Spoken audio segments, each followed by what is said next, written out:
Há um antigo provérbio, conhecido por todos, que diz o seguinte: quem tem boca vai a Roma. Mas, ultimamente, parece que as pessoas que têm boca não podem ir a Roma. Mas, por outro lado, quem está em Roma pode fazer uso da boca e até a cada um dos senhores que aí estão no Brasil. Nós estamos aqui na Itália, nesse belo dia ensolarado. A temperatura na cidade está agradabilíssima. É o início da primavera. As flores começam a brotar em todos os jardins, em todos os campos. Mas infelizmente não podemos sair para contemplar essas flores. E é curiosamente neste início de primavera que vamos gravar esse vídeo, este áudio para cada um dos senhores. Estamos vivendo aquilo que agora aí no Brasil os senhores estão entrando. Nós aqui na Itália já entramos há muito tempo e infelizmente ainda sem uma previsão de saída. Neste momento em que vivemos num período assim tão cheio de confusão, em que muitos têm que permanecer agora em casa, muitos nos escreveram pedindo que nós gravássemos algum vídeo, alguma meditação sobre o Evangelho de hoje. E é por esta razão que estamos gravando para todos os senhores este vídeo aqui da capela de nossa casa, aqui em Roma. E o Evangelho trata de um ponto belíssimo, de um ponto que pode servir de luz para cada um de nós. Pois o tema é justamente esse: luz e trevas, a visão e a cegueira. É interessante observarmos como um dos maiores medos e uma das maiores alegrias que cada um de nós pode ter está relacionada com a visão. Uma vez, conversando com um dos membros dos Arautos do Evangelho, cada um ia comentando entre si o que é que tinha mais medo de que acontecesse em sua vida. Umas vezes dizia: eu tenho medo de ter uma pneumonia, eu tenho medo, por exemplo, de deixar de andar. E ele imediatamente disse: meu maior medo, aquilo que mais poderia me fazer sofrer, era ficar cego. O medo que ele tinha era porque ele já tinha perdido um dos olhos e quem sabe o outro já está também doente e pudesse a perder o segundo olho e assim ficar cego. De todos os prazeres que o homem mais deseja é o de ver, porque a gente não trocaria nada, nenhum dos sentidos, pelo deixar de ver. Aristóteles começa o seu livro da Metafísica dizendo o seguinte: que todos os homens desejam naturalmente conhecer, e a prova disso é o prazer causado pelas sensações. E dentre todas essas sensações, a que o homem mais gosta é o prazer que ele tem de ver as coisas. Santo Agostinho, ele também tratava da beleza, da importância de nós vermos, o desejo que a gente tem de ver as coisas. Ele dizia que, como era curioso, que de tal maneira nós gostamos de ver, que o objeto próprio da visão, ele rouba o objeto próprio de todos os outros. Ele vai dizendo assim, veja um exemplo. Quando a gente vê, por exemplo, sente um perfume, o que a gente diz? Olha como esse perfume é agradável. Ele dizia, quando se encontra algo que o tato é muito agradável, ele dizia: vejam como isto é agradável ao tato. Ele dizia: vejam que música linda. Ora, uma música não pode ser vista, ela pode ser somente ouvida. Falando ainda da importância de vermos, como dizíamos que de todos os prazeres, aquele que mais gostamos é o da visão, e por um lado, nada mais triste do que uma pessoa que deixa de ver.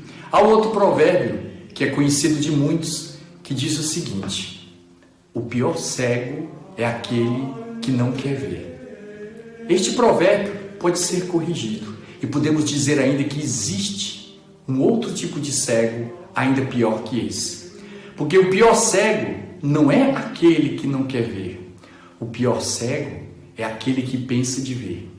Quantas pensa que vê? Quantos das pessoas que nós conhecemos, que estão próximas de nós, têm a impressão que veem?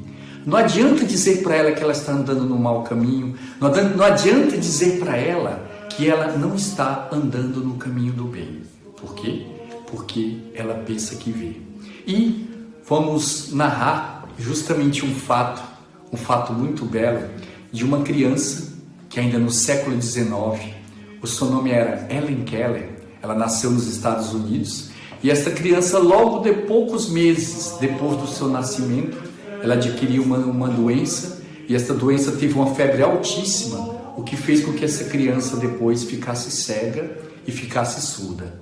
Ao longo do tempo, essa criança, quando tinha por volta de 7 anos de idade, conheceu uma professora que também tinha sido cega, mas havia sido curada, chamada Anne Sullivan. Esta professora passou a cuidar desta criança e aos poucos, através de pondo água na mão da criança, ela não conhecia nem sequer nenhuma palavra, e ela punha água na mão dela e fazia um gesto, derramava água, fazia um gesto na mão das letras dizendo água.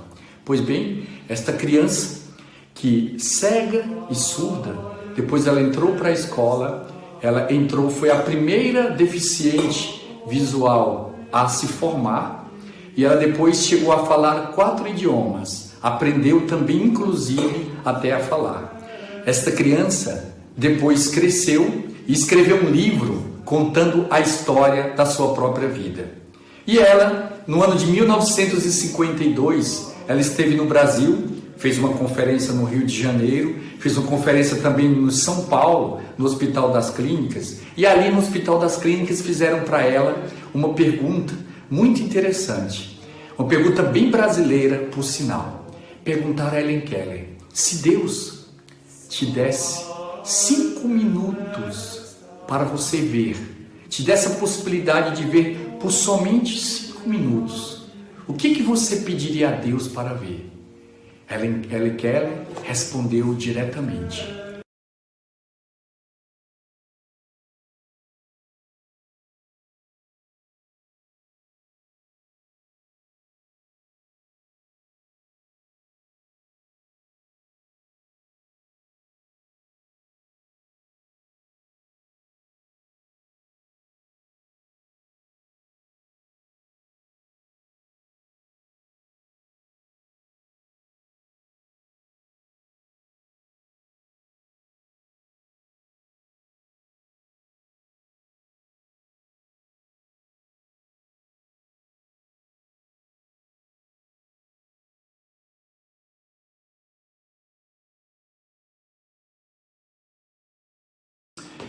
se Deus me desse a possibilidade de ver por somente 5 minutos, eu pediria a Ele 3 coisas.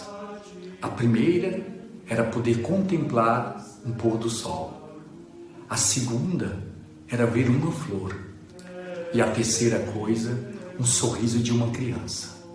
É belo ver como esses 3 pedidos, que às vezes para nós podem parecer banais, quantas vezes na janela de nossa casa está tendo um belo pôr do sol e nem sequer temos a preocupação de olhá-lo. Quantas vezes no nosso jardim brota uma flor que nasce, cresce, murcha e nem sequer nos damos conta da sua existência. Quantas vezes temos uma criança ao nosso lado e não sabemos contemplar o seu belo sorriso. Digamos isso porque a liturgia toda vai nos falando a respeito da importância da visão. Mas o mundo de hoje, podemos dizer que está cego. Hoje, o número das pessoas cegas é muito mais alto do que imaginamos, porque são aquelas pessoas que podemos dizer que são cegas de Deus.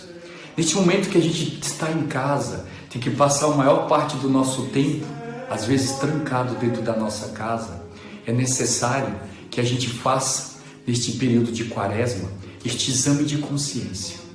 Quantas vezes, no início da quaresma, quarta-feira de cinzas, onde ao menos ainda no horizonte se apresentava esta epidemia ainda de modo muito obscuro, hoje ela é uma realidade, ela está no nosso meio e nos fez forçosamente fazermos uma quarentena.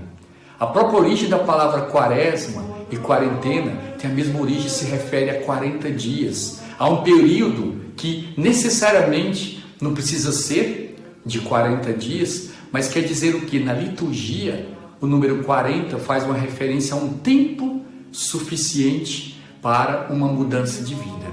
E é nesta quaresma, nesta quarentena, que chegou o momento de primeiramente nós tirarmos as escamas dos nossos olhos, de no momento da gente passar a enxergar a realidade com outros olhos, porque muita coisa está mudando, muita coisa vai mudar, mas é necessário que nós mudemos primeiramente o que? O nosso coração. A gente sempre ouve falar assim, que devemos mudar o mundo, que o mundo deve ser mudado. Mas, primeiramente, quem quiser desejar mudar o mundo, percorra primeiro os cômodos da sua casa. Percorra cada um dos cômodos e veja o que precisa ser mudado em seu quarto, precisa ser mudado na sua casa, precisa ser mudado na sala da sua casa, na cozinha, mas mais ainda dentro do seu próprio coração. Perguntaram uma vez a uma santa do século XX, perguntaram para ela o que era necessário para mudar o mundo. Ela dizia, para que o mundo mude, é necessário que primeiramente você e eu mudemos. É necessário que cada um de nós mude para que o mundo seja mudado. E por falar em visão, não podemos deixar de narrar um belo fato que faz servir de meditação para este momento. Certa vez, um homem sofreu um acidente gravíssimo, teve que ficar no hospital praticamente todo engessado. E estando ali, neste hospital, ele tinha como único lugar que ele conseguia ver o teto do hospital. Estava ele ali no quarto, solitário, sem a companhia de ninguém. Poucas pessoas iam visitá-lo e, depois de algum tempo, o tédio, a tristeza foi tomando conta do seu próprio coração. Ele, naquele hospital, naquele quarto ermo, em determinado momento chegou um outro paciente que passou a dividir aquele quarto com ele. Foi uma grande alegria para ele, e ele, que já estava cansado de contemplar o teto do hospital, ele começou a conversar com aquele paciente que estava do lado. E ele começou a perguntar ao paciente o que ele tinha visto. E o paciente começava a dizer o seguinte, o que ele via da janela, pois o outro paciente tinha uma janela bem próximo da cama dele. E ele começava a dizer, agora eu estou vendo as flores que estão nascendo. No outro dia ele comentava, eu estou vendo agora as crianças brincando ali embaixo. Estou podendo contemplar o belo pôr do sol. E o fato curioso é que a cada momento, a cada dia, ele ia comentando o que ele via daquela janela. E aí, o que passou a ser este primeiro paciente que chegou ali, ele passou a ver com os olhos daquele seu outro amigo. Passado alguns dias, ele dormiu, esse primeiro paciente dormiu, e no dia seguinte deu bom dia para aquele seu amigo e não viu ninguém. E ele, curioso, ele perguntou ao enfermeiro quando entrou no quarto, cadê aquele outro meu amigo? O enfermeiro disse, ele se sentiu mal durante a noite e infelizmente ele não resistiu. Ele ficou muito triste e chorou por este seu amigo. Em determinado momento, se voltou para o enfermeiro e disse assim, e agora? Quem vai comentar comigo aquelas maravilhas que ele contemplava da janela? O enfermeiro olhou para este paciente assim com um olhar um tanto assustado, porque dizia o seguinte, curioso, a janela desse quarto, ela dá para uma outra parede. Não tem aí isso que você está contando. Mas ele me comentava, o paciente disse, sobre as crianças. Ele me comentava sobre o pôr do sol. Ele me comentava as flores que ele podia contemplar desta janela. E aí o enfermeiro ficou mais assustado ainda e dizia, primeiramente, que esta janela dava para uma outra parede, não era possível ver, mas mais ainda, que aquele paciente que estava ao lado dele, ele era cego. E ele ia contando aquilo que ele não via com os olhos naturais, mas via com os olhos da alma para alegrar o seu amigo. E aí ele percebeu o quanto ele devia ser grato àquele que mesmo não vendo, procurava fazer com que ele pudesse ver. O Evangelho narra nosso Senhor Jesus Cristo passando e vê um cego de nascença. Os seus discípulos, os discípulos de nosso Senhor Jesus Cristo, perguntam a ele, Rabi, quem pecou para que ele nascesse cego? Ele ou seus pais? É interessante vermos como o povo judeu tinha essa noção de que quando uma pessoa sofria de alguma doença, sempre era considerado como se fosse um castigo. Mas vejam a resposta de nosso Senhor Jesus Cristo. Nosso Senhor vai dizer, quem pecou? Eles tinham perguntado, ele ou seus pais? Nosso Senhor responde, nem ele, nem seus pais pecaram, mas é uma ocasião para que se manifestem nele as obras de Deus. Justamente quando às vezes vem uma doença, pode ser ela considerada um castigo ou não, mas uma coisa é certa, ela deve ser considerada como uma ocasião para a manifestação da glória de Deus. É interessante vermos neste período que estamos tão tomados por este tema, que é quase um monotema, que tende a ficar daqui a pouco monótono, ou seja, ter somente um tom, não se trata mais de outra coisa. É interessante observarmos isso, que certas coisas acontecem para a maior glória de Deus. Foi o fato deste homem ser cego, dele não ver, que foi dado para ele essa possibilidade logo depois de ser curado, não só da cegueira material, mas muito mais ainda da cegueira espiritual. E aí nosso Senhor vai dizer isso, vem a noite, quando ninguém poderá trabalhar. Enquanto estou no mundo, eu sou a luz do mundo. Nosso Senhor Jesus Cristo vem nos apresentar como sendo Ele o próprio sol, o ser Ele o nosso próprio guia. E aí depois diz, dito isto, cuspiu no chão, fez lama com a saliva e aplicou-a nos olhos do cego. Nosso Senhor quis uma coisa que às vezes para nós pode parecer até desagradável, mas para nosso Senhor Jesus Cristo tudo é santo, tudo é santíssimo. E Ele quis que fosse algo que saísse dele, que justamente no mundo de hoje é o temor que a gente tem da saliva, que é onde é contaminado, foi através aqui da saliva de nosso Senhor Jesus Cristo, aí sim, que veio a ocasião para a cura deste cego. Fez lama com a saliva e aplicou-lhe nos olhos do cego. Disse-lhe então, vai, levanta-te, vai lavar-te na piscina de Siloé, que quer dizer enviado. O cego foi, lavou-se e voltou enxergando. E aí continua. Os vizinhos, que já conheciam este cego de nascença e que sempre o viam pedindo esmola, disseram, não é ele que ficava sentado pedindo esmola? Outros diziam, sim, é ele. Outros afirmavam, não é ele, mas alguém parecido com ele. Curiosamente viam, mas já não recordavam mais tanto dele. Ele, porém, dizia, sou eu mesmo. Então lhe perguntaram, como é que se abriram os teus olhos? Ele respondeu, o homem chamado Jesus fez lodo, aplicou-lhe nos meus olhos e disse-me, vai a Siloé e lava-te. Eu fui, lavei-me e comecei a ver.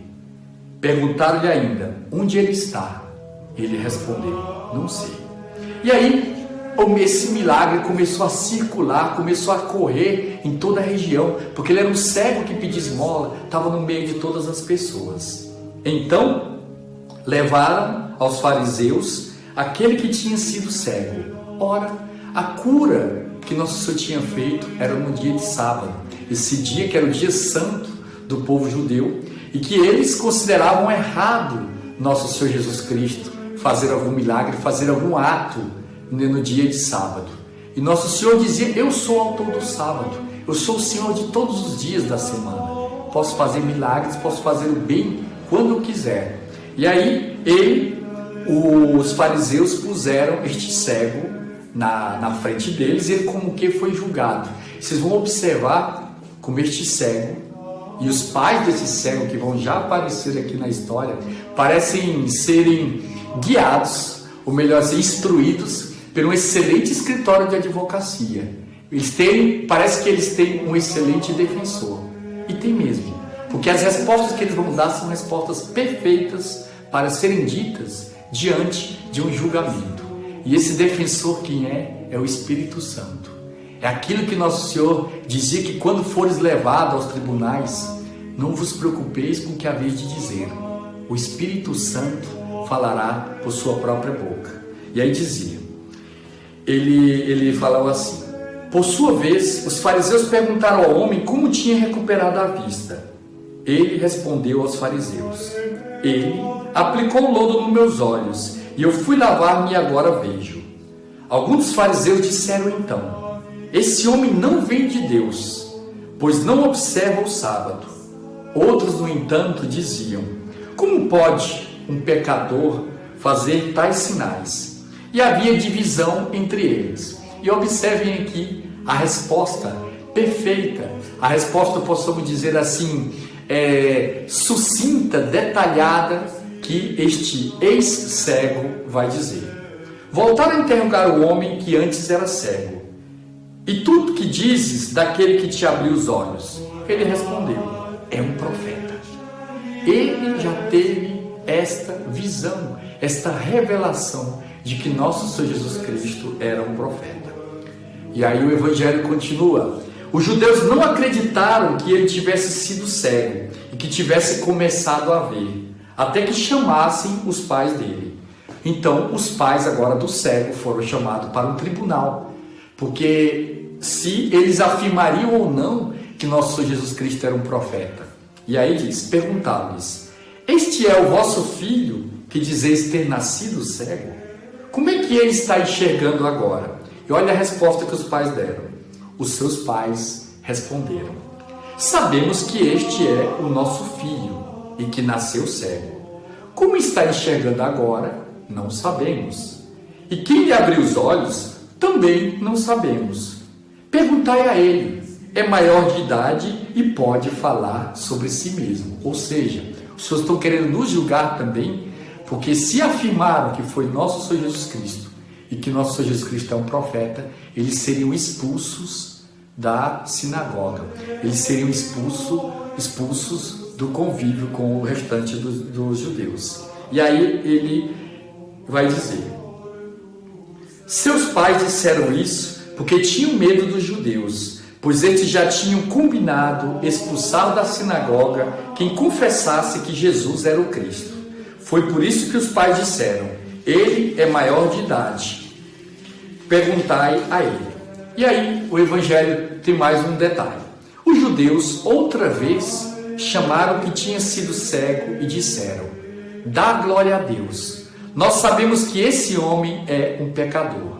E aí o ex-cego respondeu: se é pecador, não sei, só sei que eu era cego e que agora vejo.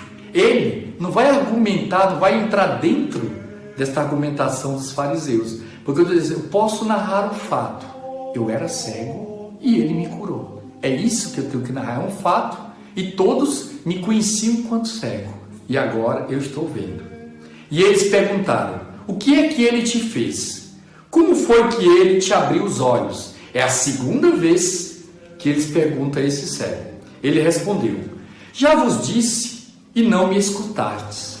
Justamente, ele daqui a pouco, que agora se está chamando de surdos, né? Porque ele já falou que ele é, como foi, ele já narrou o fato da cura dele.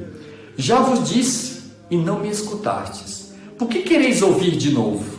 Acaso quereis tornar-vos discípulos dele? E aí vemos agora este cego tomando partido de nosso Senhor Jesus Cristo, tomando a defesa, já se mostrando não só como uma pessoa que foi curada dos olhos materiais, mas muito mais ainda dos olhos da fé, e já começa a proclamar, já ser um discípulo, já ser um apóstolo de nosso Senhor Jesus Cristo.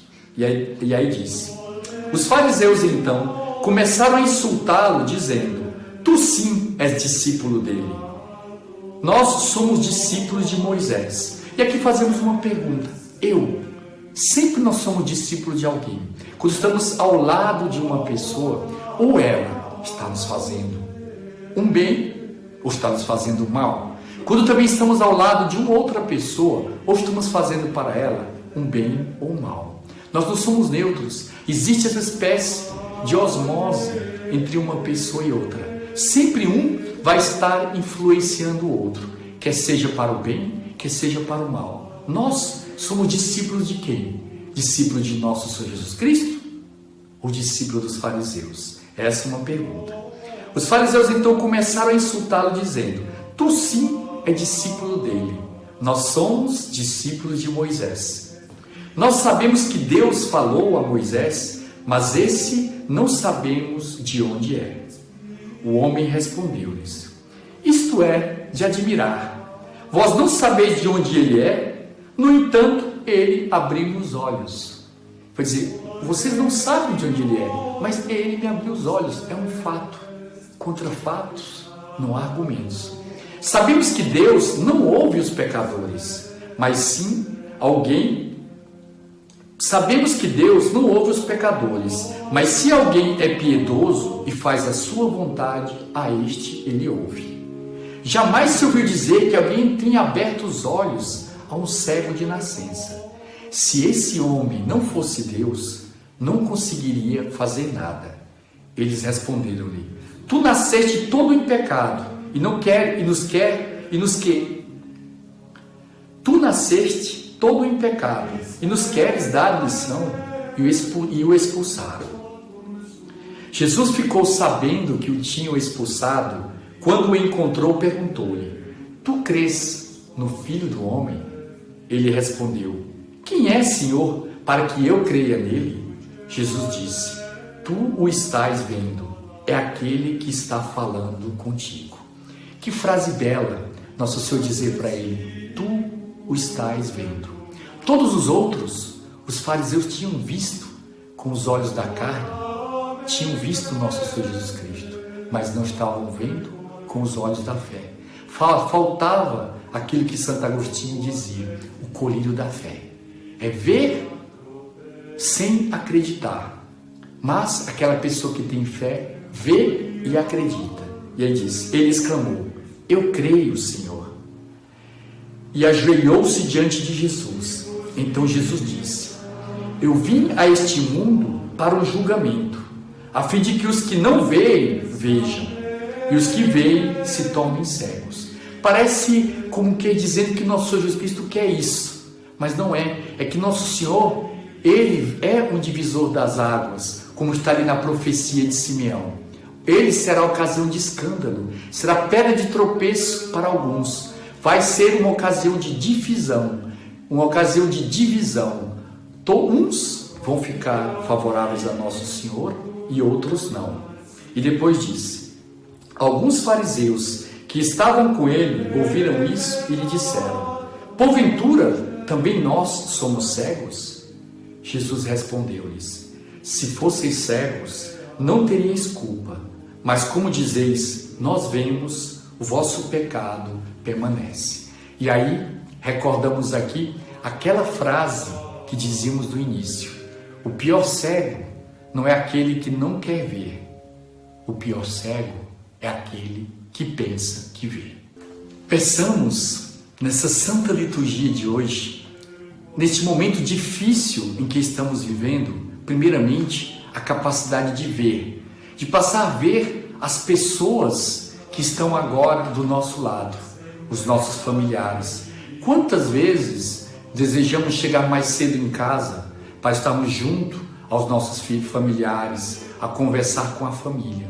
Que não aconteça conosco uma coisa triste que aconteceu na China, que foi narrado que depois desse período de quarentena, infelizmente, sabe qual foi um dos resultados? Um grande número de divórcios. Por quê? Porque uns passaram a ver os outros, mas ver o quê? Aquilo que de ruim estava na alma dos outros. Infelizmente, nesses momentos de crise, nos momentos de dificuldade, nós passamos a ver o outro, às vezes sem escamas. O outro, às vezes, se apresenta não só com a sua bondade, mas às vezes até com a sua maldade. Vamos pedir a Deus, neste momento em que tenhamos que ficar em casa, temos esta graça de ver os outros com os olhos da fé. E é o que Santo Agostinho vai chamar do colírio da fé. Que Deus ponha nos nossos olhos, lave os nossos olhos, tire todas as escamas de pecado, todas as escamas do mal dos nossos olhos, assim como nesses dias, cada um de nós está preocupado em lavar as próprias mãos. E, como frase final, como encerramento, gostaria de recordar uma bela frase de um filósofo medieval que ele dizia assim: porque hoje estamos atormentados com tantas notícias, procurando remédio para esta doença, até agora incurável, que esta frase diz o seguinte: vamos encerrar a nossa meditação de hoje recordando esta frase de um pensador, de um filósofo medieval. Ele dizia o seguinte: a imaginação é a metade da doença, a tranquilidade é a metade do remédio e a paciência é a metade da cura. Que Deus abençoe a todos e eu os abençoo em nome do Pai e do Filho e do Espírito Santo. Amém.